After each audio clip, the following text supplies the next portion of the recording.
Assalamualaikum warahmatullahi wabarakatuh. Selamat siang, hadir lagi kita dalam acara Tanya Apa Saja, yakni acara diskusi santai mingguan selama 1 jam setiap hari Rabu, pukul 10 sampai pukul 11. Persembahan dari Departemen Opsi Uner, bekerja sama dengan Kofi dan IDI Surabaya dan menghadirkan staf-staf dari RSUD Dr. Stomo dan Mas Universitas Erlangga. Dan hari ini Tanya Apa Saja menghadirkan topik dari divisi onkologi ginekologi, yaitu manajemen hiperplasia endometrium dan juga tata laksana konservatif CA endometrium.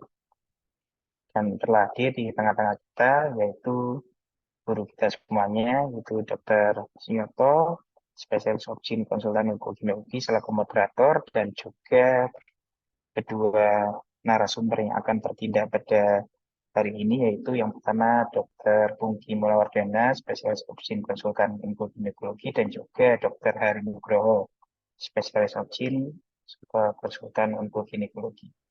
Dan seperti biasa, nanti kami persilakan kepada seluruh peserta yang ingin bertanya bisa memanfaatkan fitur Q&A atau dengan menulis di kolom chat, atau juga bisa diskusi langsung dengan kedua narasumber dan juga moderator melalui aktivasi dari fitur present, jadi bisa nanti ditampilkan langsung.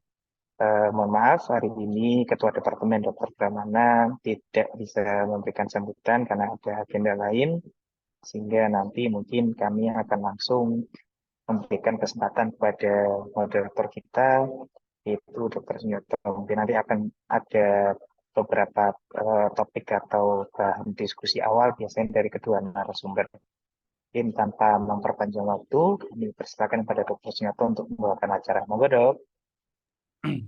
Baiklah, terima kasih Dr. Birama. Assalamualaikum warahmatullahi wabarakatuh. Salam sejahtera, salam bahagia, dan salam sehat selalu. Semoga kita semua selalu dalam lindungan Allah, Tuhan Yang Maha Esa. Ya. Saya sapa juga narasumber kita pada pagi hari ini. Jadi ini acara TAS yang tanya apa saja yang seri ke-159 kalau nggak salah ya. Jadi nanti bertindak sebagai narasumber yang pertama adalah Dr. Hari Nugroho, spesialis obstetrik ginekologi, subspesialis onkologi, dan Dr.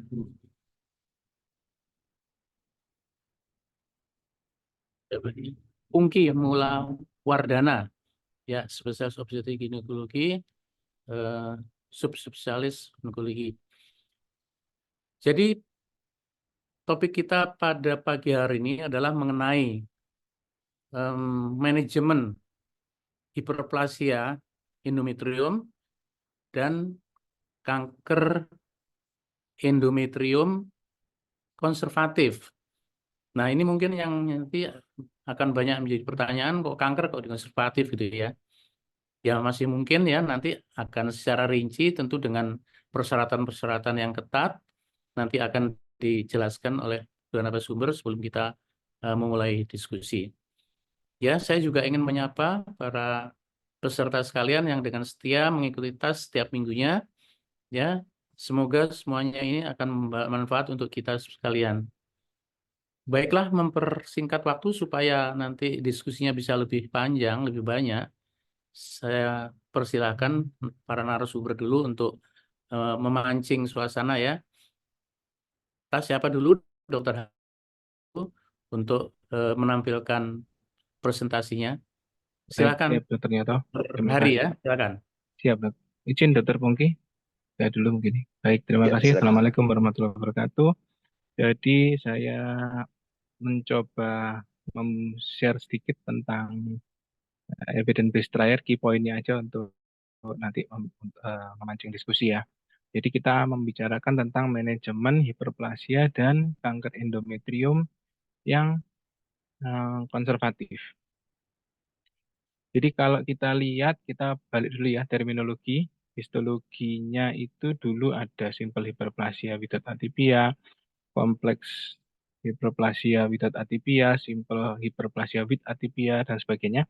Ini sekarang disimplifikasi per tahun 2014 oleh WHO dengan hiperplasia without atypia dan hiperplasia with atypia atau atypical hiperplasia. Udah dibuat gitu aja simpel. Yang dulu simpel, hiper, kompleks, hiper, simpel sudah dihapus semuanya untuk simplifikasi karena evaluasi outcome-nya, statistiknya tidak terlalu berbeda.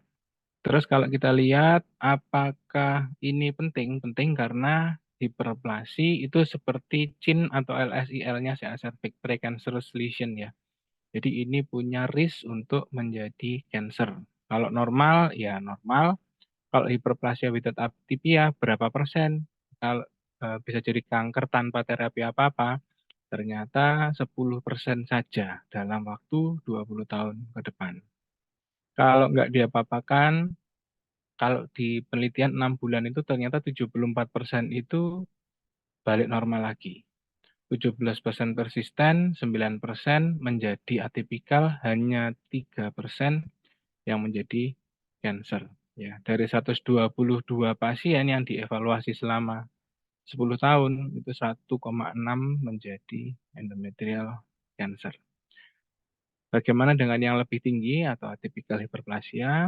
Ternyata risknya meningkat ya, 23% jadi CA endometrium dalam 5 tahun. Dan ternyata pada yang kita periksa histologinya atypical hiperplasia, 40% itu di dalam uterusnya itu ada endometrial karsinomanya. Cuman spesimennya yang didapatkan adalah yang hiperplasia. Karena itu rekomendasinya kalau dapat atypical hiperplasia hanya dengan pipal biopsi, kita lakukan dilatation curettage atau even better pakai hysteroscopy curettage.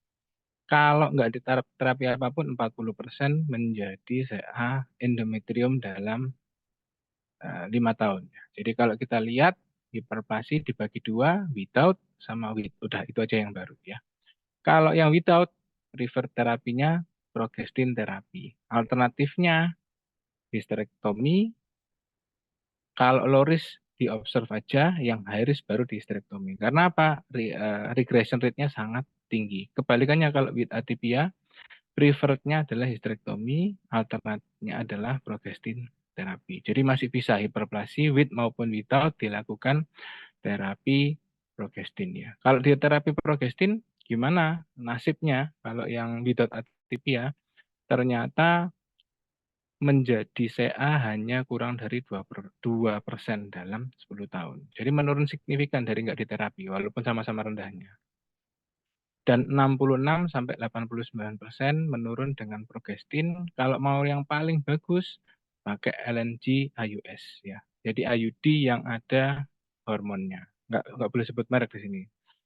92 sampai 96% menjadi regresi. Ya. Terus bisa kambuh lagi nggak bisa. Ternyata kambuhannya cuma 28% sampai 13% kalau pakai LNG IUS. Kalau yang atypia, bagaimana kalau diterapi? Ternyata kemungkinan diterapi progestin itu 5 kali lebih tinggi untuk menjadi normal dibanding tanpa terapi. Tapi ingat, rekurensinya cukup tinggi, 14 sampai 23% jadi endometrial cancer dalam 10 tahun. Kalau dikasih LNG IUS, regressionnya jadi 90%, kalau dibandingkan oral aja 70%.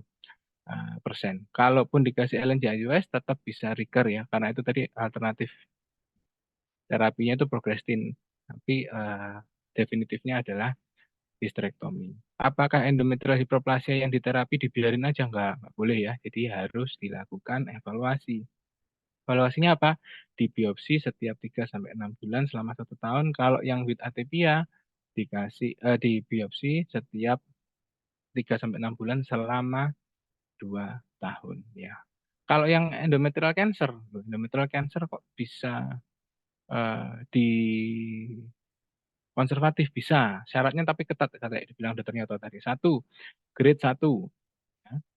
Dan ini konfirmasi dari dilatasi dan curettage, bukan endometrial biopsi pakai pipel. Dan nomor 2, tumor confined to the endometrium dari MRI. Yang ketiga, emang orang ini benar-benar reproductive age dan ingin untuk punya anak. Kalau umurnya 49 ya jangan ya. Kemudian tidak ada kontraindikasi sama hormonal terapi dan pasien ini paham bahwa ini bukan terapi standar, bisa progresif ke cancer dan recurrence-nya lebih tinggi daripada langsung dilakukan hysterectomy. Karena standarnya adalah hysterectomy.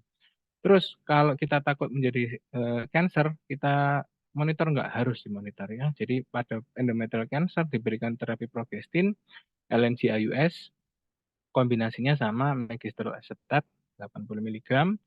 Ini dilakukan endometrial biopsi setiap 3 bulan. Bisa respon nggak? Bisa. Ternyata pada kriteria inklusi yang tadi, 63-96% itu respon baik, jadi endometriumnya normal. Langsung kita terapi program hamil? Enggak. Nah, 2 kali uret normal baru boleh program hamil.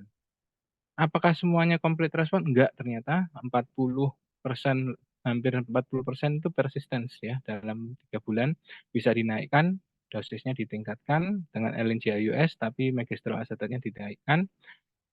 Dan bisa juga tetap, kalau tetap dalam 9-12 bulan udah nggak ada pilihan lain di hysterectomy. Karena yang 9-12 bulan ini dikonservatif, sama di hysterectomy yang dikonservatif tetap nggak bisa normal, akhirnya pilihannya adalah untuk dilakukan hysterectomy. Itu aja Dr. Nyoto dari saya. Terima kasih. Baik, terima kasih Dokter Hari. Mungkin dilanjutkan dengan Dokter Pungki ya. Silakan Dokter Pungki menambahkan. Ya, terima kasih dok. Saya nambahkan dikit aja ya. Sudah bagian besar sudah dijelaskan Dr. Hari sangat bagus. Jadi maaf ini saya pakai slide kemarin saya tentang hiperplasia endometrium. Jadi ini yang harus kita pahami, mungkin tambahan dikit-dikit aja. Ini sering terjadi pada kelompok perimenopause sama early postmenopause ya. Jadi harus hati-hati kalau ada abnormal bleeding pada dua kondisi seperti ini. Tadi sudah disampaikan bahwa prinsipnya pada yang tanpa atipia itu bedanya dengan atipia. Suatu atipia itu suatu progresi seperti lesi prakankernya pada serviks ya, jadi lesi prakanker pada endometrium. Jadi yang harus kita waspadai juga pada kenapa kok yang dengan atipia itu lebih kita agresif untuk hysterectomy, protokolnya adalah karena 40% ini coexist with endometrial carcinoma. Jadi kita harus ingat bahwa kalau kita melakukan biopsi, kita kan mengambil sampling, tidak mengambil 100% jaringan endometriumnya. Pada kejadian itu, dari 100% pasien yang atipia yang dilakukan hysterectomy, 40%-nya sudah ada fokus kankernya. Jadi kalau kita melakukan operasi kan kita bisa melakukan namanya surgical staging ya, atau surgical exploration. Jadi kita bisa mengetahui dengan pasti bahwa ada kanker apa tidak. Ini harus kita waspadai. Jadi kita jangan menggampangkan atipikal, ternyata nanti dia dioperasi di luar kanker, nanti dia bisa protes ya, kalau ada kankernya. Nah, ini faktor resiko yang sangat penting untuk kita pahami ya. Jadi pada pasien-pasien kelompok ini. Jadi usia pengaruh, anopause estrogen terapi ini juga penting ya. Apalagi kalau mendapatkan HRT yang tanpa progesteron, jadi hanya estrogen. Ini faktor resiko yang sangat tinggi. Tamoxifen, ini breast cancer ini juga kita harus ingat banyak sekali pada wanita di seluruh dunia, negara maju, negara berkembang. Dan tamoxifen ini sangat sering digunakan, hasilnya bagus, tapi ada resiko yang lebih tinggi untuk hiperplasia sampai endometrial cancer. Kemudian yang penting juga ini yang kita sangat ketahui sangat cukup banyak di kita adalah PCO ya. PCO ini sangat meningkatkan risiko dan obesitas ya. Obesitas ini sangat penting terutama pada kelompok yang hiperplasia tanpa atipik. Yang tanpa atipik ini obesitas sangat mempengaruhi pola terapi kita. Jadi kita harus lebih agresif terapi progesteron pada kelompok yang obesitas versus yang non obesitas. Jadi sudah ada angkanya bahwa ternyata yang tipe yang kelas 1, kelas 2, kelas 3 ini relatif risknya berbeda. Jadi yang kelas 3 ini relatif risknya 7,1. Jadi ini sangat harus kita betul-betul pahami bahwa pada orang obesitas pendarahan ini risikonya meningkat signifikan dibandingkan yang grade 1 dan sebagai contoh ya dan segala macam. Diabetes juga Lynch syndrome ini resikonya cukup tinggi, ini angka kejadiannya relatif rendah ya, tapi ada beberapa. Harus hati-hati pada orang dengan riwayat keluarga CA kolorektal ya dan CA endometrium. Ini ada potensi menderita Lynch syndrome. Jadi ini tadi untuk diagnostik ya, untuk diagnostiknya kalau postmenopause pendarahan, endometrial thickness lebih dari 4 mm, ada heterogenesitas difus atau lokal, ini sebaiknya dengan kita mendapatkan endometrial sampling. baik dengan pipel atau kuret. Walaupun kuret itu sebenarnya lebih disarankan karena kita bisa mendapatkan spesimen lebih banyak ya. Tapi pada kelompok premenopause, terutama pada kelompok yang AUB ya, terutama dengan kelompok risiko tinggi, anabolic estrogen seperti saya bilang tadi, PCOS, obesitas, hati-hati ya. Ini ada bagusnya kita juga lebih agresif untuk mendapatkan sampling. Prinsip kita jangan sampai kita underdiagnose ya. Dan juga ada sitologi AGC ya, atypical glandular cell. Jadi kalau kita mendapatkan hasil parfumernya ada atypical glandular cell, hati-hati. Ini salah satu faktor risiko adanya kemungkinan hiperplasia. Jadi ada bagusnya kita evaluasi juga endometriumnya kalau tebal dan segala macam, walaupun tanpa pendarahan ada pertimbangan tertentu untuk melakukan endometrial sampling. Nah, ini juga kita sempat diskusi dengan dokter patologi ya. Ternyata untuk menentukan diagnosa hiperplasia atipik dengan kanker endometrium grade 1 yang endometrioid ya, ini sangat susah, cukup susah. Jadi mereka harus verifikasi betul. Jadi untuk mendiagnosa atipik terutama itu susah. Jadi itulah kenapa kadang-kadang juga walaupun kejadiannya cukup jarang, tapi bisa terjadi misdiagnosa. Jadi yang awalnya atipik ternyata sudah ada fokus CA endometriumnya. Jadi ini membuat kita menentukan bahwa kalau hiperplasia atipik harus lebih agresif surgery. Nah, jangan lupa dalam diagnostik dan terapi itu juga kita harus identifikasi dan koreksi faktor resiko ya. Jadi pada orang yang obesitas, tadi kan kita sudah bahas tentang terapi konservatif ya. Jangan lupa obesitasnya diobati juga ya dengan diet, olahraga dan segala macam. Jadi kalau kita memberikan memberikan IUD yang LNG releasing IUD dan segala macam atau progestin, tapi kita tidak mengkoreksi faktor resikonya, maka kedepannya juga nggak akan bagus hasil kesembuhannya. Itu jangan lupa. Kalau tanpa atipik tadi seperti dibilang bahwa resikonya kecil ya untuk menjadi kanker, terus kemudian terapinya utama adalah progestin ya. Kalau kontraindikasi baru histerektomi. Kalau dengan atipik resikonya tinggi, jadi idealnya histerektomi, tapi sebagai alternatif progestin. Tadi sudah disampaikan Dr. Hari bahwa yang terbaik adalah terapinya LNG releasing IUD ya, itu yang terbaik. Jadi regresinya paling baik, relapsnya paling kecil. Dan kalau misalnya ditanya, dok, kalau kan ini harus kuret ya, kita harus kuret tiap 3 bulan. Itu LNG-nya gimana? IUD-nya bisa tetap dipertahankan di dalam. Jadi kita nggak harus mengeluarkan IUD-nya. Jadi dengan kuret kita bisa melakukan. Kalau misalnya hasil kuretnya bagus-bagus dan pasiennya sudah siap untuk operasi, siap untuk program hamil, baru kita bisa melepas IUD-nya. Jadi ini juga saya rasa tabel yang sangat bagus bahwa yang terbaik adalah levonorgestrel IUD. Ada 2 merek ya di sini ya ternyata. Cuman saya nggak tahu yang di Indonesia ada 2 atau 1. Terus kemudian ini adalah pilihan terapi yang terbaik ya untuk semua kondisi. Kemudian ada juga pilihan kedua ketiga ya, Mega-C, MPA dan segala macam. Kalau tanya micronized progesteron boleh apa enggak? Boleh, tapi ya ada ketentuannya. Only for patient tanpa atipia dan tidak bisa mentolerir progestin. Jadi karena progestin yang 3 di atas ini termasuk high dose ya, tidak semua bisa mentolerir dengan baik. Jadi ada alternatif seperti ini. Kalau levonorgestrel IUD ini kan memang harganya relatif mahal ya, tidak di cover BPJS juga gitu ya. Terus kemudian ada juga alternatif lain seperti COC dan segala macam, tapi ada kriteria-kriterianya. Dan jangan lupa bahwa tadi untuk yang CA endometrium tadi syaratnya adalah pasiennya tidak ada kontraindikasi terapi progestin. Jadi jangan lupa kadang-kadang pasiennya ada pasiennya ada sindroma metabolik, kemudian dia ada riwayat stroke dan cuma ada juga CA mama yang progesteron reseptornya positif, itu merupakan kontraindikasi untuk progestin. Jadi itu harus dijelaskan dan diberitakan ke pasien. Mungkin itu aja Dr. Nyoto. Terima kasih. Baik, terima kasih Dr. Pungki dan Dr. Hari ya. Jadi kita memulai aja suatu diskusi. Para peserta sekalian ya bisa langsung bertanya atau menuliskan di dalam chat. Oh ya, satu mungkin perlu saya ingatkan Dr. Hari dan Dr. Pungki untuk perawatan konservatif CA endometrium ini ada satu faktor lagi yang mungkin tidak tahu itu penting apa tidak mengenai mutasi P53. Ya, katanya kalau ada mutasi P53 maka tidak pada tempatnya kita melakukan terapi konservatif. Itu bagaimana? Coba mungkin bisa dijelaskan. Silakan Dr. Hari dulu. Iya dokter. Jadi untuk endometrial cancer sekarang arahnya mulai ke arah ini ya, profilingnya dari genetic profiling juga ya, sama mutation profiling.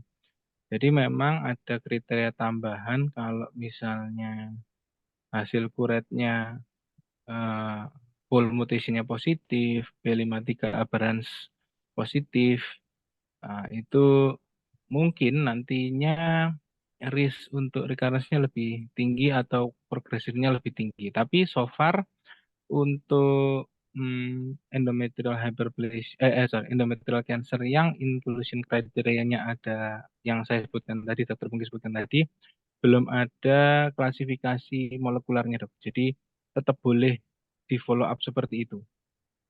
Jadi untuk yang klasifikasi molekular itu sementara dipakai untuk yang terapi non konservatif. Jadi yang sudah hysterectomy. Mungkin gitu dok. Iya ya. Dokter Pungki mau menambahkan mungkin?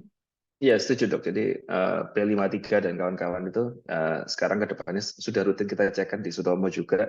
Cuman itu hanya untuk yang post hysterectomy, jadi untuk yang agresif ya. Jadi untuk yang post hysterectomy kita cek patologinya. Tapi untuk pemeriksaan kuretnya, saya rasa kita tidak melakukan IHC ya. Kita lihat aja berdasarkan gradingnya. Selama dia endometrial grade 1 Atau dan tidak? ketentuan yang tadi bisa masuk ke kriteria konservatif. Terima kasih. Iya. Baiklah, mungkin ada yang mau bertanya ya secara langsung para peserta. Apabila belum ada, ini saya bacakan ada beberapa pertanyaan. Yang pertama dari Dr. Haryana Rotama ya. Mohon izin bertanya, apakah pada setiap pasien usia di atas 40 tahun dengan abnormal uterine bleeding dengan hasil USG didapatkan penebalan endometrium di atas 1 cm, perlu dilakukan semacam screening karsinoma endometrium dengan kuret, apalagi kalau misal riwayat keluarga ada yang menderita penyakit keganasan. Terima kasih. Silakan, Dokter Hari mungkin dulu ya. Baik, terima kasih. 20 tahun di atas. Ya, baik. Izin biar lebih gampang mungkin pakai ilustrasi ya. 40 tahun ya dok ya. Apakah endometrial thickness-nya lebih dari 1 cm ya, urat gitu ya. Jadi ternyata kita ini sekarang ini memprofil pasien siapa yang perlu kuret. Apakah semua pasien AUB dikuret gitu ya. Ternyata kita dulu ada paper yang meneliti kuret blind gitu ya, blind kuret. Pokoknya AUB dikuret. Ternyata endometrial cancer rate-nya itu kecil sekali dok. Jadi kurang dari 1%. Sehingga dinilai kuretnya ini berlebihan. Berlebihan ya. Jadi seperti mungkin dulu SC rate-nya kalau terlalu tinggi juga jelek gitu. Akhirnya dibuat klasifikasi. Siapa yang butuh kuret? Kuret ini tindakan yang baik, tapi harus diklasifikasikan siapa yang butuh. Akhirnya dipakai klasifikasi endometrial thickness. Endometrial thickness ini idealnya diperiksa transvaginal sonografi. Kalau ukurannya di atas 15 mm, ini debatable ya dok. Ada yang pakai 15 mili, ada yang 17 mili, tergantung senternya. Ya, 15 mili kalau yang pre-menopause, menopause, atau yang lebih dari 5 mm kalau yang post-menopause. Nah, ini baru dilakukan kuret. Jadi kalau misalnya ukurannya 1 cm saja, tidak perlu. Bukan tidak perlu karena tidak mungkin dia suatu cancer, tapi risk of cancernya sangat rendah. Misalnya aja 15 mili. Kalau kita lihat yang 15 mm premenopausal, kita kuret, risk of cancernya ternyata 2-3% saja. Ya, jadi 10%-an itu sekitar sampai 15% itu hiperplasi, dok. Ada population yang di ukuran 15 mili. Nah, kalau 1 cm atau 10 mili, berarti kan lebih kecil lagi. Ya, jadi bukan berarti tidak mungkin, tapi itu over overtreatment jadinya. Gitu dok. Mungkin semoga menjawab. Terima kasih. Lebih penting observasinya ya, atau follow up-nya ya. Nggih, dokter. Nggih. Dokter Pungki mungkin ingin menambahkan, Dokter Pungki, silakan. Ya, setuju dok. Ya setuju dokter Hari ya bahwa kalau kriteria ketebalan endometrium itu sangat cukup subjektif ya, terutama pada kelompok yang premenopause ya. Kalau postmenopause secara umum kalau ada pendarahan ya di atas 5 misalnya. Tapi kalau pada premenopause itu juga ada kriteria untuk faktor resiko ya. Jadi faktor resiko itu terutama obesitas, terus habis itu keganasan tempat lain, sindrom metabolik dan PCO itu. Itu juga sekarang beberapa center mulai menggunakan kriteria seperti itu. Jadi pada kelompok pasien dengan faktor resiko itu ada saran untuk kita melakukan endometrial biopsy. Jadi itu seperti itu. Lebih agresif kita ya. Dan saya rasa kalau di apa namanya ya kita sekarang sudah mulai ada pipel biopsi ya dokter Hari. Pipel biopsi. Jadi pipel biopsi itu kan sebenarnya untuk screening ya, cukup bagus ya. Cukup bagus untuk screening. Jadi dan less invasif ya. Jadi kita tinggal bisa melakukan secara poliklinis ya. Dulu saya pernah pengalaman dulu di Belanda, pernah stase di rumah sakit tipe 2. Mereka punya klinik AUB, poli AUB. Jadi poli AUB pada saat hari itu pasien yang AUB itu sudah datang otomatis dilakukan pipel biopsi, dilakukan pap smear, dilakukan histeroskopi diagnostik pasien kayak gitu. Itu sangat komprehensif, tapi mungkin tidak tepat guna untuk kita. Tapi sebenarnya pipel biopsi itu juga bisa digunakan cukup mudah ya kalau untuk melakukan diagnosa cepat ya. Itu saran saya, terima kasih. Iya. Baik, terima kasih. Pertanyaan selanjutnya dari Dr. Ami Yuliati ya. Mohon izin menanyakan, kapan dikatakan terapi konservatif gagal, ya dok? Jika konservatif gagal, anjurannya cuma histerektomi. Demikian berarti ya. Silakan dijawab, Dokter Pungki dulu.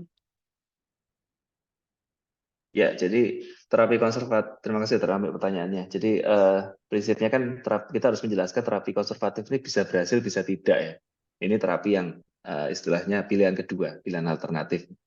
Jadi dikatakan gagal kalau misalnya dalam observasi selama 3 bulan dia grade-nya meningkat atau persisten ya. Persisten. Jadi dalam waktu 3 bulan kita harus melihat ada kemajuan. Kalau pada saya endometrium dua kali negatif, 2 kali tidak ada keganasan. Tapi kalau misalnya dalam waktu 3 bulan ternyata masih ada keganasan, berarti dia dikatakan gagal. Dalam kondisi seperti itu ya memang harus kita lebih agresif histerektomi ya. Artinya kalau kita biarkan sampai 6 bulan, kita juga tidak melihat ada kemungkinan dia akan regresi. Itu menurut saya. Terima kasih. Ya. Dokter Hari mungkin mau menambahkan? Iya dok, setuju dok. Saya ada ngantor Rogi. Ya. Masih ada beberapa pertanyaan lagi ya. Ini dari Dokter Trianggono Bagus Arianto. Untuk terapi hiperplasia endometrium dengan atipia, untuk histerektomi apakah termasuk BSO atau USO saja atau masih mempertimbangkan faktor usia? Mohon pencerahannya. Terima kasih. Silakan Dokter Hari. Baik, ini mungkin pertanyaannya kalau lebih diluaskan lagi, apakah membedakan terapinya ya, BSO atau tidak, apakah with atipia, without atipia, atau bahkan saya endometrium sendiri.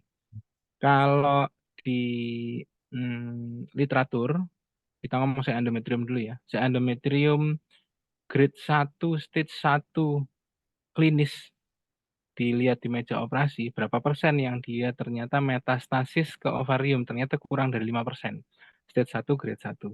Bahkan di CA endometrium masih bisa kadang untuk mempertahankan fungsi ovariumnya dengan tidak mengangkat ovariumnya. Tetapi harus dibilang juga pada pasiennya bahwa ini belum evidence base-nya grade 1A, jadi apakah estrogen yang ada juga akan meningkatkan risk of recurrences pada misalnya ada endometrium yang lain, nggak tahu. Tapi itu masih bisa dipertahankan. Nah, kalau misalnya yang with atipia masih bisa nggak kita pertahankan ovariumnya? Masih bisa. Belum ada cohort research long term gitu ya. Satu pasien atipia yang dipertahankan ovariumnya, satunya pasien yang diangkat ovariumnya, risk of recurrences of endometrial cancer. Belum ada sampai satu pun. Saya sendiri penganut yang bisa dipertahankan karena semua endometrialnya kan udah kita angkat. Iya. Jadi nggak ada masalah. Yang jadi concern-nya ini karena pertanyaannya BSO atau USO. Yang jadi concern-nya buat saya sebetulnya ini kita bisa melakukan profilaktik salpingectomy bilateral dok untuk menurunkan risk of ovarian cancer. Jadi kalau ditanya, kalau saya ovariannya kanan kirinya baik, kita lakukan hysterectomy plus bilateral salpingectomy untuk menurunkan risk of ovarian cancer dari pupa. Gitu dok, terima kasih. Nah, kalau misalkan kita tetap meninggalkan ovarium misalnya satu, follow up-nya bagaimana, Dokter Hari? Dalam rangka untuk endometrial cancer itu dok, Iya. klinis saja dok, nggak ada masalah. Karena Yes. ternyata dari hasil yang terbaru ini belum ada data yang mengatakan bahwa ovarium yang ditinggal satu atau dua pada pasien yang hiperplasia meningkatkan risk of endometrial cancer recurrence. Karena kan ibaratnya kalau hiperplasi confine di endometrium yang histerektomi, kalau udah total histerektomi kita udah angkat semuanya dok. Jadi belum ada laporan ada recurrency endometrial cancer yang seperti itu dok. Jadi Baik, follow up biasa aja. Dokter Pungki, tolong mau menambahkan ya. Iya, iya. Jadi kalau ini masih ada debat ya masalah ovarium ya. Sebenarnya protokol utamanya TAH-BSO. Ini untuk CA endometrium ya. CA endometrium TAH-BSO. Jadi saya belum ada perubahan protokol. Jadi itu yang gold standarnya. Tapi memang ada debat masalah ovariumnya bisa dipertahankan apa enggak. Sebenarnya saya setuju dengan Dr. Hari bahwa pada most cases sebenarnya kita bisa mempertahankan ya harusnya. Karena angka kejadiannya kecil. Cuman mungkin ada bagusnya apalagi pasiennya kalau high educated, kita imaging yang ideal dulu sebelumnya. Kita MRI dulu, kita pastikan bahwa ovariumnya looks normal ya dari imaging. Jadi dari itu kita bisa mengkaji dengan baik bahwa oh ini resikonya kecil, jadi mungkin kita bisa mempertahankan. Tapi ya seperti kita ketahui bahwa semua cancer ada risk of rekurensi gitu ya. Jadi ovariumnya itu kalau ovarium normal bisa terjadi rekurensi di kedepannya tetap ada gitu. Tapi kalau MRI-nya normal, pasiennya juga tidak, mungkin faktor risikonya juga rendah dan segala macam, saya setuju kita bisa preserve ovarium. Tapi tetap di KIE, jadi gold standarnya BSO. Jadi itu yang kita harus paham. Masih dok. Baiklah, ini dari tadi belum ada yang bertanya langsung ya. Baik, kita lanjutkan pertanyaan berikutnya. Ini dari teman kita tanpa nama ya. Bila sudah didapatkan hasil endometrium sampling hiperplasia dengan atypia, berapa lama interval yang diperbolehkan untuk dilakukan histerektomi?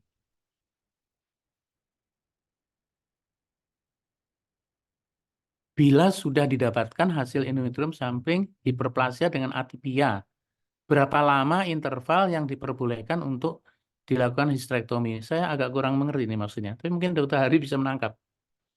Iya, iya, iya. Jadi apakah mungkin pertanyaannya gini ya, apakah kalau hiperplasi kalau kuret ternyata hiperplasi with atypia, apakah harus segera histerektomi gitu dok mungkin dok? Karena banyak yang bulan depan boleh dok gitu mungkin ya, mungkin loh ya dok.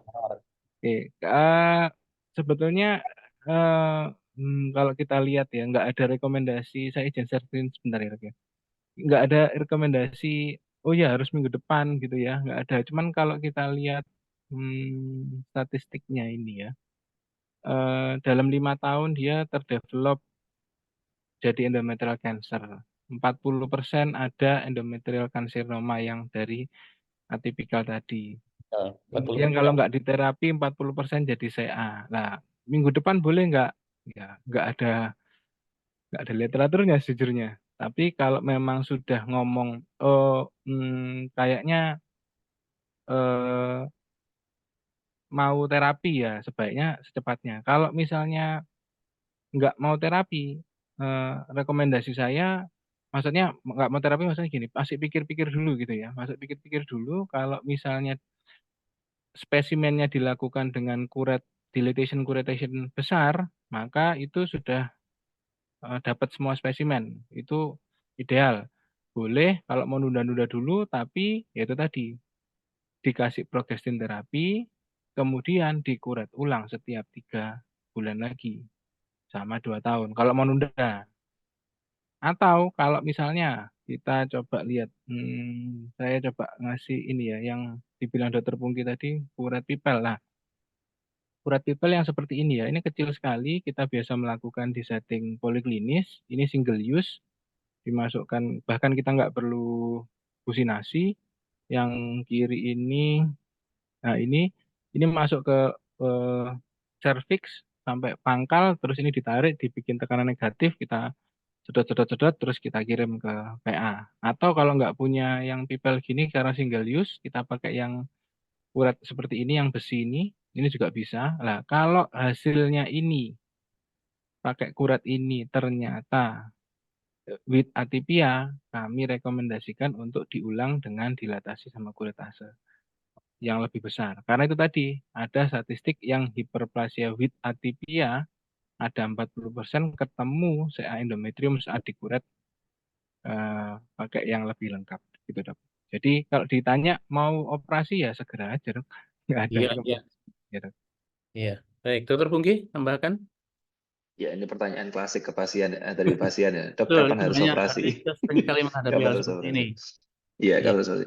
Mungkin ada juga dari sisi lain. Saya setuju Dr. Hari ya, lebih cepat lebih bagus lah. Nggak ada gunanya menunda. Tapi orang Indonesia itu memang punya tendensi menunda. Tapi memang apa namanya? Kalau prinsipnya gini, yang penting adalah pada hiperplasia, terutama hiperplasia atipik ya. Kadang-kadang ada dan walaupun juga hiperplasia non atipik tanpa atipik itu kan sebenarnya ada tadi Dokter Hari bagus ya, ada data tentang regresi spontan ada, tapi itu kita nggak boleh menyarankan menunggu regresi spontan gitu. Itu prinsipnya, jadi kita tidak expect regresi spontan. Lain kayak misalnya CIN1 ya, kalau CIN1 kita mengharapkan sebagian besar tanpa terapi dia bisa regresi spontan, HPV positif tanpa kelainan juga bisa regresi spontan. Tapi kalau yang ini dia tidak akan regresi spontan. Jadi kalau misalnya pilihannya cuma agresif atau konservatif gitu aja. Jadi kalau dalam kondisi seperti itu, kadang-kadang kalau kita memberikan kesan bahwa oh ini kita bisa nunggu, oh ini nggak serius amat, jadi terapi menunggu itu adalah alternatif yang baik. Jadi mungkin kita harus menyarankan terus kita. Tapi kita yang harus tahu bahwa pada CA endometrium pun progresivitas CA endometrium kan relatif lambat dibandingkan CA yang lain seperti ovarian cancer segala macam. Itulah kenapa kok pada endometrial cancer, pada atipik kita punya space untuk terapi konservatif. Jadi sebenarnya dalam pikiran kita ya selama dia follow up-nya bagus, pasiennya compliance-nya bagus ya apa namanya? Ini slow growing disease gitu ya. Bukan menggampangkan, tapi tetap harus kita kayak bahwa misalnya dia nggak mau operasi ya alternatif minimal progestin minimal. ya. Gitu, Baik, kita lanjutkan pertanyaan berikutnya, dari Dokter Indi ya. Dokter Indi Ambang Suryadi. Ada kasus infertil terjadi PUA menometrorrhagia, dilakukan kuret, ternyata suatu hiperplasia simple atau atipik, tanda tanya. Untuk saran terapi yang adekuat bagaimana? Terima kasih. Ya, kasusnya interval, sayangnya tidak disebutkan umurnya ya, mungkin umur sangat berpengaruh di sini. Silakan Dokter Pungki dulu ya, gantian. Ya, masih Dr. Indi. Jadi ini pertanyaannya mungkin nomor satu PR-nya tuh menentukan PA-nya dulu ya. Ini simple atau atipik ya. Kalau sekarang kan kita sudah nggak menggunakan simple atau kompleks ya. Jadi mungkin Iya, kalau misalnya dengan atipik atau atipik aja. ya atipik atau non atipik. Jadi simple atau kompleks itu sudah tidak bermakna. Atau mungkin dia masuk simple atipik ya. Tapi yang penting itu tegaskan dulu. Kadang-kadang ada beberapa kondisi apakah spesimen uratnya tidak adekuat atau mungkin harus dikonsulkan untuk review ulang. Jadi kan hasil patologi itu bisa dikonsultasi ulang apakah ke patologi yang sama atau patologi yang berbeda atau di center onkologi itu juga bisa. Itu sangat penting, itu sangat menentukan karena itu menentukan terapinya kita bisa konservatif atau kita bisa agresif seperti itu. Dan mungkin yang kedua adalah kita harus menentukan juga faktor resikonya, Dok ya. Jadi kayak misalnya dia kalau nggak salah tadi PCO ya, Dok. Hanya disebutkan infertil. Infertil saja bukan PCO ya. Kayak infertil segala macam. Jadi faktor risikonya juga harus dikoreksi segala macam. Jadi mungkin nomor satu PR-nya saran saya menentukan dulu itu atipik apa enggak. Nanti kita bisa melakukan terapi sesuai dengan algoritma atipik atau non atipik, dan juga mencari faktor resikonya dulu ya. Kalau faktor resikonya bisa dikoreksi dan fertilitas masih memungkinkan, kita akan lebih tendensi konservatif. Kalau misalnya dia para satu-satu infertil, usianya 45 tahun, PCO, obesitas kayak gitu ya, bayi tabung juga tidak memungkinkan, biayanya tinggi atau segala macam. Saya rasa walaupun biayanya memungkinkan pun juga resikonya, kemungkinannya sangat kecil. Jadi kita ada tendensi ke surgical, terutama kalau atipik. Itu saran saya, Dok. Ya, baik-baik. Dokter Hari, silakan tambahkan, Dokter Hari. Baik, Dok. Izin sharing sebentar. Jadi kalau kita punya hiperplasia, ada infertil. Wah, jadi tambah ruwet gitu kan. Jadi nomor satu, kita harus membuat endometrial endometrial hiperplasinya harus dinormalkan dulu, Dok. Normal dulu. Ini syarat mutlak. Nggak mungkin endometrial hiperplasia, apalagi with atipik, saya kirim ke dokter Seto. Mohon dokter Seto untuk bayi tabung. Waduh, datang-datang bukan bayi yang keluar, datang-datang CA langsung. Jadi harus dinormalkan dulu. Caranya menormalkan gimana? Ini pakai progestin terapi. In general sama prinsipnya ya. With atipia maupun without atipia sama dengan progestin terapi. Setelah progestin terapi, apakah bisa langsung program hamil? Nggak bisa, harus dikuret dulu, dibuktikan dulu dari kuret. Misalnya yang terbaik pakai LNGA US tadi, saya biasanya pakai kuret pipel tanpa melepas LNGA US-nya 3 bulan. Wah, hasilnya sudah normal, 2 kali berturut-turut, baru saya kirim ke dokter Seto. Dilepas IUD LNGA US-nya, habis itu program hamil. Program hamilnya seperti apa? Lah, nanti itu terserah dokter Seto, apakah bisa insem dan sebagainya. Tapi harus dinormalkan dulu, ini mutlak. Apa bedanya yang with atipia sama without atipia? Yang beda adalah kita konseling ke pasiennya. Risk of recurrence, risk of progression, sama kemungkinan dia respon sama treatmentnya berapa banyak gitu, Dok. Kalau ternyata di terapi progestin ternyata tidak bisa, dalam artian tidak bisa itu selama 2 tahun berturut-turut ini ya misalnya ya, tetap with ATP terus, Dok. Waduh, wes sudahlah, mau 2 tahun diteruskan sampai 10 tahun juga nggak akan bisa balik normal. Rekomendasi berikutnya adalah hysterektomi. Mungkin gitu, Dok, dari saya, Dok. Iya, iya, baik-baik. Masih ada beberapa pertanyaan. Cuma ini pertanyaannya semua kok tanpa nama ya. Bila ada fasilitas histeroskopi di rumah sakit tempat bekerja, apakah lebih baik tetap dilakukan kuret atau lebih baik histeroskopi? Saya kira jawabannya jelas nih ya, Dokter Pungki ya. Iya, Dok, ya, Dok. Jadi dengan histeroskopi ya keuntungannya bisa dapat visual ya, melihat ada kelainan apa. Kadang-kadang polip bisa aja kan. Kalau saya polip mungkin kita bisa melakukan ekstirpasi sekalian ya. Polip endometrium dan segala macam. Tapi cuman ya kalau saya bayangkan ya mungkin ini masih jauh depan ya. Kalau memang masanya jelas segala macam, di mana kuret itu kan pasti mudah dilakukan ya, kuret juga cukup. Tapi kalau ada silakan bisa dilakukan. Pasti akan memberikan informasi yang lebih bagus untuk dalam. Dokter Ri mau menambahkan? Iya, saya setuju dengan Dokter Pungki. Histeroskopi punya keuntungan, tapi bukan berarti semuanya di histeroskopi juga, Dok ya. Ada indikasi, kontraindikasi, dan syarat. Punya bukan berarti, wah ini punya, ini kita semua kita histeroskopi aja. Nanti ganti USG nanti jadinya. Enggak, Iya. jadi ada indikasi, ya kalau memang sudah ada indikasinya, oh ini PUA, dengan penebalan seperti itu, kita datang pakai histeroskopi, lebih untung. Lebih untungnya karena apa? Satu parameternya. Ternyata visually guided curettage dengan menggunakan histeroskopi itu menurunkan risk of bleeding. Jadi kita bisa mengambil jaringan yang Diperlukan. benar-benar visually diperlukan. Yang kedua, jarang sekali kita dapat kalau sudah visually guided hysteroscopic curettage, kita seringkali dapat jaringan yang benar-benar itu daerah yang terparah karena visually guided. Yang ketiga itu tadi dibilang mungkin. Ternyata AUB-nya bukan karena ini, ada polipnya, sekalian diambil polipnya. Ada miom serus submucus pedunculated setengah senti, diambil sekalian, itu keuntungannya. Sudah. Iya, iya. Baik-baik. Kita lanjutkan ya. Pertanyaannya dari Dr. Muhammad Freddy Chandra Sitepu. Ini rekan-rekan yang sering sekali bertanya ya, aktifnya. Izin bertanya, Dok.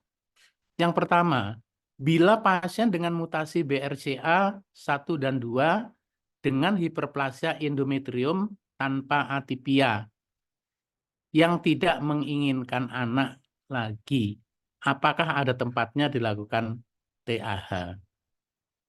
Yang pertama. Yang kedua, bila hasil Dilatation hasil Courage, Dok. DNC, Dilatation Courage. PA-nya normal setelah 6 bulan terapi progestin pada pasien hiperplasia endometrium non atipia, bagaimana kelanjutannya? Follow up atau di stop atau bagaimana, Dok? Terima kasih. Itu aja. Silakan Dokter Hari. Baik, pertanyaannya bagus ya. Jadi ada pasien BRCA 1-2-nya positif dan kebetulan hiperplasia endometrium, tapi without atipia. Nggak pengen anak. Apakah ada boleh dilakukan TAH? Sangat boleh, Dok. Kalau bahkan BRCA 1-2-nya nggak ada hubungannya ya. Misalnya pasiennya dengan pasien hiperplasi without atipia, tapi begitu kita konseling, wah ini ada kemungkinan risk of ini seperti ini, dia nggak siap.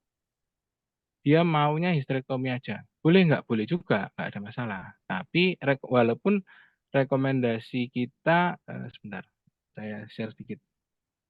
Ya ini yang grafik saya share tadi ya. Jadi kalau without atipia, rekomendasinya prefernya progression terapi. Jadi kalau high risk, histerektomi high risk apa? Obesitas, BMI-nya 45, dia kayaknya terapi penurunan berat badan nggak bisa, berarti high risk kan? Ya nggak apa-apa di histerektomi tanpa BRCA 1-2 status. BRCA 1-2 statusnya positif, sekalian salpingektomi, sekalian ovarektomi, sekalian histerektomi, plus double mastektomi profilaksis juga nggak apa-apa. Yang penting pasiennya paham. Kemudian pertanyaan yang kedua, kalau DC-nya normal setelah 6 bulan terapi progestin, yang non atipia bagaimana kelanjutannya? Kembali ke pasiennya. Pasiennya ini apakah ingin hamil? Sudah ada pasangan. Kalau ingin hamil sudah ada pasangan, langsung program hamil. Kalau ingin hamil tapi belum punya pasangan, bisa nggak di konservatif? Bisa. Jadi konservatifnya bagaimana? Bisa balik ke algoritma awal, dilihat aja ketebalan endometriumnya. Kalau pasiennya bahkan mau tumor, 6 bulan sekali saya biasanya kuret pipel itu kita lihat. Kalau pasiennya ini was-was gitu ya, usianya menengah 30-35 tahun, masih jauh dari jodoh. Nah, ini yang ilmu yang baru, oncofertility. Apa tahu mau dia di cryopreservation, terus nanti begitu dapat di vitrification, nanti dokter saya tahu yang jawab, saya nggak tahu juga ada caranya. Tapi bisa, hal-hal seperti itu bisa. Gitu dokternya tuh. Ya, Dokter Pungki. Ya, saya setuju dengan Dokter Hari. Mungkin kalau ada tambahan sedikit, kalau yang untuk mutasi BRCA 1 dan 2 malah pertimbangannya bukan takut endometriumnya, takut ovariumnya. Takut ovariumnya. Jadi seperti kita ketahui bahwa kalau untuk pasien dengan mutasi BRCA 1 dan 2 itu ada algoritma yang sudah jalan lama di negara barat bahwa pada mutasi BRCA 1 umur 40 tahun, di atas 40 tahun finish childbearing, ada rekomendasi untuk untuk BSO profilaksis ya. Kalau umur 2, kalau BRCA 2 malah lebih lama, 40 ya, 40-45an ya, di atas 45 tahun. Jadi seperti itu. Jadi mungkin kalau pada kelompok pasien ini kalau sudah usia yang memenuhi syarat kayak gitu, malah tadi seperti kata Dokter Hari bahwa walaupun tanpa atipia pun boleh dilakukan histerektomi dengan penekanan pada BSO-nya. Jadi jangan lupa bahwa ovarium yang harus diambil karena mutasi BRCA 1 dan 2-nya. Jadi mungkin itu aja semua. Yang penting tentu edukasi ya, penjelasan Edukasi. jelas-jelasnya pada pasien dalam hal beberapa menit. Jadi profilaksis atau close follow up gitu ya. Seperti itu. Masih. Ternyata masih ada waktu, kita lanjutkan pertanyaan berikutnya. Ini ada Dokter Dimas Rian Desetia Putra. Untuk terapi ET dengan atipia disarankan histerektomi. ini apa boleh dilakukan oleh SPG umum, kemudian jika boleh histerektominya SVH atau TAH, dok? Nih pertanyaannya, SPG umum boleh tidak melakukan kalau itu suatu endometrial hiperplasia ya, tanpa atipia. Bagaimana Dokter Hari? Ya, baik, ternyata. Jadi, boleh nggak nomor satu ya? Kalau atipia disarankan histerektomi, boleh nggak dilakukan SPG umum? Boleh, boleh sekali. Bahkan yang saya endometrium grade 1, stage 1, boleh Pun dilakukan sama histerektomi. Karena risk of lymph node metastasisnya kurang dari 3%. Tetapi, lah ini pertanyaan kedua tuh yang penting. Apakah TAH atau SVH.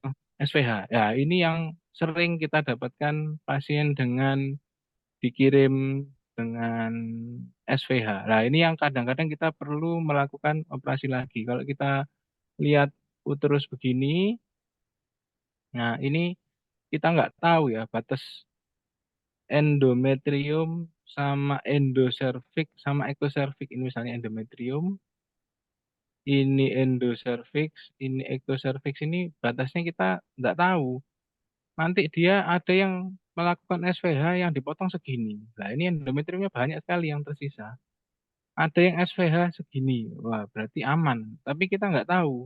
Tapi kalau mereka melakukan TAH diambil semua segini, ya berarti semua endometriumnya sudah tersisa. Nah, kalau kita nggak tahu apa namanya, CA fokusnya di mana. Kalau misalnya SVH-nya di sini, terus CA-nya ternyata fokusnya di sini aman. Pas CA-nya, hiperplasinya fokusnya di sini aman. Yang ini nggak ada hiperplasinya. Tapi bukan berarti ini tidak mungkin bisa jadi hiperplasi berikutnya.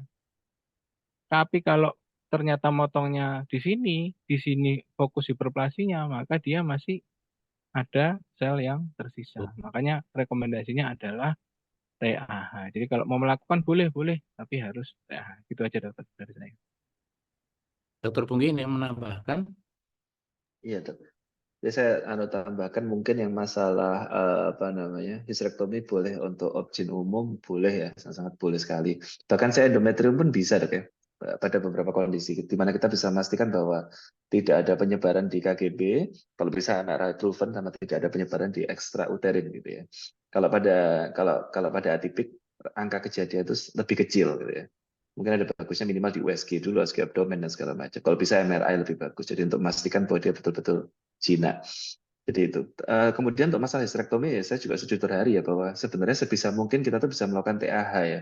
Saya rasa sekarang benefitnya SPH dibandingkan TAH itu sudah hampir tidak ada ya. Ini Dr. Hari sepakat juga ya bahwa sebisa mungkin kita total abdominal histerektomi. Dan bahkan ini juga kita juga sering mendapatkan kasus kiriman dari luar ya, ini agak menyeleweng dikit, postpartum hemorrhage ya. Pada postpartum kan rata-rata kalau sudah memang tidak bisa konservatif di histerektomi, itu juga kita sarankan TAH ya, karena ada beberapa kondisi di mana dia post SVH ada apa yang tidak terjahit, akhirnya terjadi hematom retroperitoneal segala macam. Saya rasa itu bisa sangat mudah dihindari dengan melakukan TAH. Walaupun kadang-kadang ada kesulitan di mana kita menurunkan bulunya susah, mungkin BSC 2 kali dan segala macam. Tapi saya rasa cukup banyak kejadian di mana dia post SVH masih ada pendarahan karena ada pembuluh darah yang belum terikat. Jadi saya rasa mungkin teman-teman yang istilahnya kita sudah niat melakukan histerektomi pada kasus apapun, sebisa mungkin TAH. Untuk selesai gitu, Dok. Sekaligus juga untuk prevensi of cervix ya. Ya, Terima setuju. kasih. Mungkin satu pertanyaan lagi ya. Izin bertanya dokter, pada pasien nona belum menikah, mengalami AUB dengan ketebalan endometrium lebih dari 15 mm, apakah tetap dianjurkan kuret untuk PA atau cukup diagnosis dari USG? Terima kasih. Dokter Pungki, silakan. Ya. Jadi tadi pertanyaannya, maaf saya kelewatan pertanyaan. yang belum nikah ya, belum nikah Iya, melakukan belum nikah, AUB ya. AUB dengan Hmm. ketebalan Ya, ya, ya. endometrium Jadi berapa ini ya? Lebih dari 1,5, 1,5. mungkin 1,5 cm gitu kan. Iya, maksudnya mungkin 1,5 15 cm. mm ini ya. Ya, 15 mm. Ya. Jadi mungkin ini masalah di negara kita. Mungkin nomor satu, jangan lupa ditanyakan ini sudah pernah hubungan seksual apa belum ya. Kadang-kadang kalau sudah pernah hubungan seksual walaupun belum nikah ya tetap kita bisa mendapatkan akses vagina dengan mudah ya, nggak ada masalah. Tapi kalau memang dia belum benar-benar belum pernah melakukan hubungan suami istri ya kita sampaikan ya bahwa idealnya kita melakukan kuretase. Jadi kadang-kadang kita bisa melakukan kuretase dengan informed consent ya. Ini kan dikerjakan dengan menggunakan general anestesi ya, di mana mungkin tidak nyeri, tidak ada masalah. Karena dari hasil kuret itu kita bisa mendapatkan beberapa kemungkinan ya. Kemungkinan nomor satu endometrial cancer. Endometrial cancer grade itu sangat penting, menentukan tipe operasinya dan segala macam. Bisa juga cuman hiperplasia, bisa juga hiperplasia non atipik, di mana terapi hormonal itu adalah pilihan utama, di mana kita bisa menghindari hysterectomy. Jadi saya rasa kok dalam kondisi seperti ini kita inform consent untuk ruginya. Tapi pada beberapa orang di mana mungkin tidak mau kehilangan itu segala macam, ya kita di mana resiko kankernya sangat tinggi, ya ada kemungkinan kita harus melakukan hysterectomy langsung. Tapi dengan kita melakukan kuret, kita bisa menghindari overtreatment pada banyak pasien. Gitu. Karena kembali ke tadi penjelasan Dr. Hari tadi, bahwa wanita dengan endometrial thickness di atas 1,5 cm itu kalau dikuret semua, angka kankernya kecil. Jadi dengan kuret kita bisa menghindari potensial overtreatment. Mungkin itu selesai. Terima kasih. Dr. Hari mau menambahkan? Baik, Dok. Terima kasih. Jadi selama karir saya hampir setiap tahun ada pasien endometrium yang nona, Nona. karena makin banyaknya pasien obesitas. Yang agak susah ini pasien seperti ini nona, belum seksual aktif. Kalau mau saya pakai hysteroscopy diagnostik ya, karena belum ada alat ini di BPJS ya, jadi ya cost-nya pasti meningkat. Jadi saya bisa masuk ke dalam uterus, ke dalam vagina tanpa merusak himen, secara visualisasi bahkan tanpa pembiusan kalau yang diagnostik, masuk ke dalam endometrium kemudian kita kuret. Nah, rata-rata dilakukan seperti itu mereka mau. Kalau nggak bisa ada akses ke hysteroscopy, mau nggak mau ya memang dikonseling, kalau perlu ya sampai kuret merusakkan himen. Karena kalau langsung di hysterectomy atau langsung dioperasi apapun bentuknya itu bisa misteri yang katakan Dokter Pungki. Overtreatment atau undertreatment. Misalnya saya endometrium ternyata yang grade 3. Kalau grade 3 ya harus limfadenektomi sampai para-aortic limfadenektomi. Kalau cuma dilakukan simple hysterectomy aja maka kita banyak miss-nya gitu, Dok. Jadi kalau udah arahnya seperti ini, mau nggak mau harus spesimen histologik biopsi, Dok. Terima kasih. Baiklah, terima kasih Dr. Pungki, Dr. Hari ya. Mohon maaf ini sebenarnya masih banyak pertanyaan, namun kita ada keterbatasan waktu ya. Jadi kita kembali masih pada tempatnya ya, kita melakukan terapi konservatif dengan persyaratan yang sangat ketat, yang khusus dengan follow up yang sangat baik ya. Dan karena waktu sudah berakhir, saya ucapkan terima kasih banyak kepada para peserta sekalian. Ya, mohon maaf apabila di sana sini ada kekurangan, ya, terutama yang pertanyaan belum terjawab ya tentunya ya. Mungkin bisa langsung menghubungi Dr. Hari atau Dr. Pungki ya. Tuh. Baiklah, saya kira cukup untuk hari ini pertemuan kita. Semoga banyak manfaatnya untuk kita semuanya, terutama dalam melayani pasien-pasien kita. Saya kira cukup sekian. Saya kembalikan kepada Dr. Birama. Wabillahi taufik walhidayah. Wassalamualaikum warahmatullahi wabarakatuh. Salam sehat semuanya. Waalaikumsalam warahmatullahi wabarakatuh. Dr. Nyoto, Dr. Hari, Dr. Pungki. Jadi luar biasa, pasti menarik sekali ini, terbukti sampai belum habis semua pertanyaan. Jadi mungkin nanti ada usul dari divisi onko ada topik kedua tentang manajemen konservatif di baik di hiperplasia maupun si endometrium. Mungkin tadi si endometriumnya juga belum terbahaskan banyak, jadi mungkin masih sangat menarik dan banyak untuk dibahas.